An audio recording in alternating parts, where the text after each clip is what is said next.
Hello les amis, heureux de vous revoir encore aujourd'hui dans une nouvelle vidéo. Ok, depuis que nous sommes en train de travailler, dans le tuto passé, nous avons dit qu'il existait plusieurs façons de traiter les données en Django. La première étape, nous avons enregistré les données via un formulaire en utilisant une fonction. Voilà ce que nous avons eu à faire grâce à la fonction. Et maintenant, nous allons voir une autre façon de traiter les formulaires. Il y a la méthode, la deuxième méthode, c'est d'utiliser une vue générique. Quand vous vous rappelez, nous avons vu le CRUD, Create, pour la création.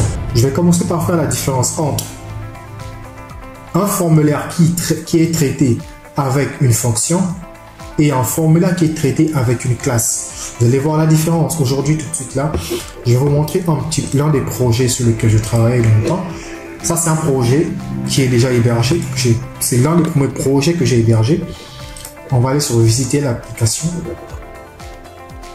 Vous allez voir, c'est un petit truc de rien du tout. Donc ça, je l'ai mis à un mois. C'est un projet que j'ai réalisé il y a très longtemps. Il y a pas mal de gens qui ont... Vous voyez, il a publié il y a une année et un mois. La première publication a été faite il y a une année. Ok, c'est à quoi consiste le principe? Juste un truc simple. Hein. Pour pouvoir effectuer les opérations, il faudrait se connecter. Je ne me rappelle plus de mes identifiants. Je vais créer un compte rapidement.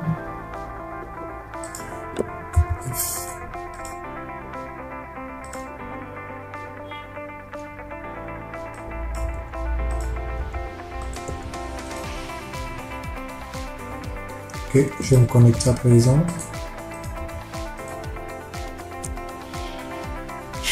D'accord. Bravo, je me suis connecté. Il faudrait publier une annonce. Alors, je vais essayer de publier une annonce. Vous allez voir, publier. Le formulaire va apparaître. J'ai un formulaire ici qui va apparaître. Et je peux enregistrer les données. Je sélectionne une catégorie. Apprends le HTML. HTML est un langage de balisage. Bref, je choisis une image. Je mets ceci juste pour j'enregistre.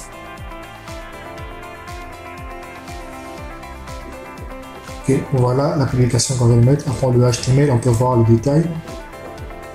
Le détail ici et en bas, il y a des articles en relation s'il y en a. Bref, ce que je vais vous montrer, quand on va sur publier, quand je vais cliquer sur enregistrer, vous voyez, il y a ce champ, ce truc là apparaît. Veuillez renseigner ce champ. Je vais contourner cette perspective. Vous allez voir, je vais contourner ça. Ce qui m'empêche de faire ça, c'est quoi? C'est le recul même. Inspecter, vous allez voir. Je vais agrandir ça. Et c'est ceci qui m'empêche d'envoyer une valeur vide. Je l'enlève. Ici, je passe. Je vais enlever ça dans tous les champs. Vous allez voir, je vais envoyer un formulaire vide. Là, si un hacker vient sur notre application, dans cette application-là, il va s'amuser avec l'application comme pas permis. Vous allez voir. Parce que tout est codé en HTML ici. D'accord.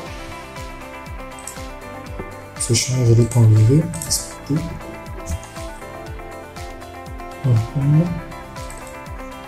J'enlève. Image. D'accord. Enregistrer. Je savais. Pour l'image aussi, je vais enlever le requin. D'accord.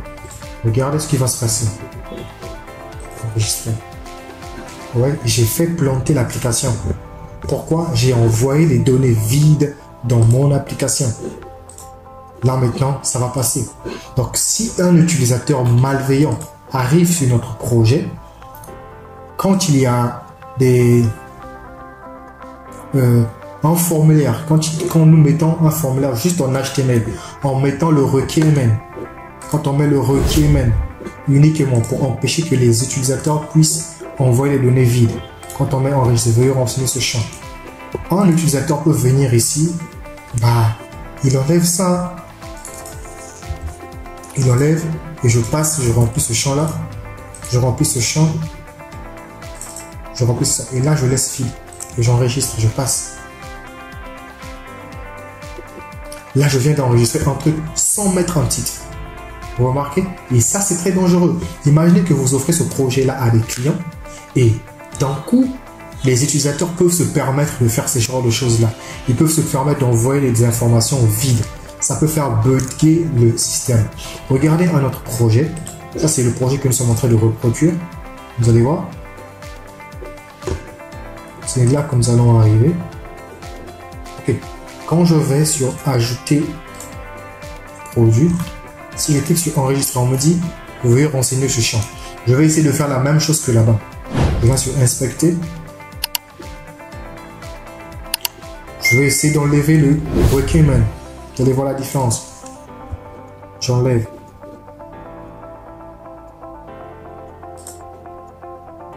C'est assez pénible, ouais, mais si tu te donnes le temps, tu peux faire bugger l'application d'une personne et faire perdre de l'argent aux gens. Voilà pourquoi en tant que développeur, il y a certaines choses qu'il faudrait impérativement apprendre. Ouais. Je sauve un petit peu hein. Pour donner tout ça de la valeur, il faudrait qu'on démonte correctement. Donc, je pense que c'est bon, je vais essayer. Ce champ là est toujours là, je vais enlever ça aussi. Vous allez voir quelque chose.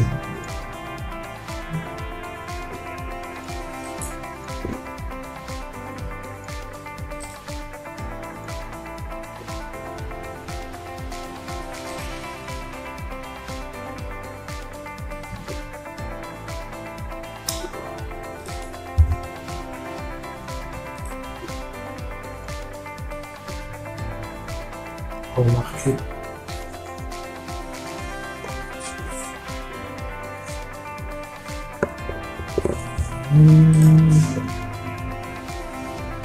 On va essayer encore. Description, inspecter. Je vais enlever ça. On va voir. Ici.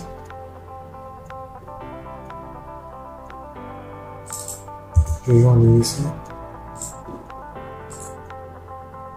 Ça ne passe pas. Vous avez remarqué?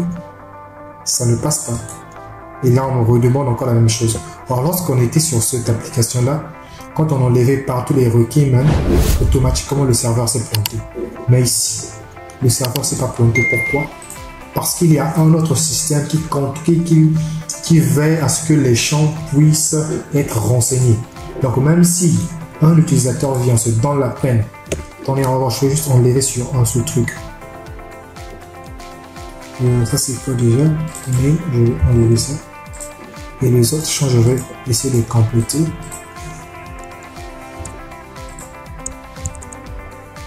Je vais essayer de les compléter.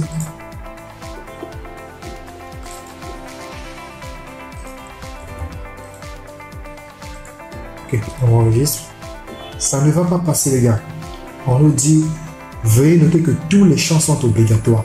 J'ai renseigné tous les champs mais sauf le produit. Ce n'est pas passé. Pourquoi? Parce qu'il y a un système derrière qui veille à ce que le formulaire puisse recevoir tous les données. Et si j'essaie en tout, bam, c'est enregistré.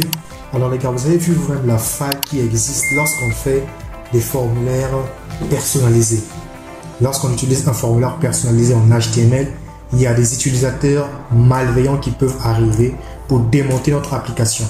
Maintenant, pour protéger notre application de la sorte que les informations erronées, qui ne puissent pas avoir des informations vides qui vont être envoyées sur le serveur, il faut mettre un système de sécurité en utilisant en créant un formulaire à côté. On va voir ça dans un tuto qui arrive très bientôt. Abonnez-vous massivement. Ça, c'était juste une présentation globale je vous conseille de vous abonner. Vous n'êtes pas prêt de recevoir cette application maintenant.